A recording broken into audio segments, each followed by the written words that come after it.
Assalamualaikum warahmatullahi wabarakatuh. Hai semuanya, perkenalkan nama saya Suci Amarwati dengan NPM A1E024018. Nah, pada video kali ini saya akan memberikan penjelasan mengenai praktikum yang sudah saya lakukan, yaitu percobaan osilasi teredam pada pegas. Nah, pada praktikum ini terdapat tujuan praktikum, yaitu memahami fenomena osilasi teredam, menentukan koefisien redaman berdasarkan jenis fluida, dan menyimpulkan jenis redaman berdasarkan hasil percobaan. Dan ada juga alat dan bahan yang digunakan, yaitu yang pertama beban, yang kedua pegas, yang ketiga statif, yang keempat gelas ukur, yang kelima penggaris, yang keenam neraca haus, yang ketujuh perekam video, yang kedelapan air, yang kesembilan minyak, kemudian software tracker. Nah, apa sih itu osilasi teredam?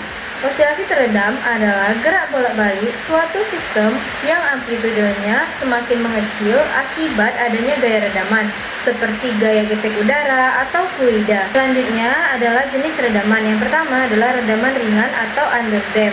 Redaman ringan terjadi ketika gaya redaman relatif kecil sehingga sistem masih dapat berosilasi, tetapi amplitudenya semakin mengecil seiring waktu. Nah, jenis redaman ini paling sering dijumpai pada sistem pegas, yaitu massa di udara. Nah, ciri-cirinya yaitu masih terjadi osilasi, amplitudo berkurang secara eksponensial, dan frekuensi sedikit lebih kecil dari frekuensi alami.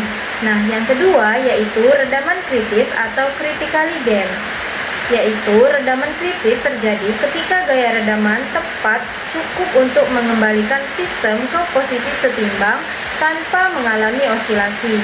Sistem mencapai keadaan setimbang dalam waktu paling singkat. Nah, ciri-cirinya yaitu tidak terjadi osilasi, kemudian kembali ke titik setimbang paling cepat, dan banyak digunakan pada sistem peredam getaran.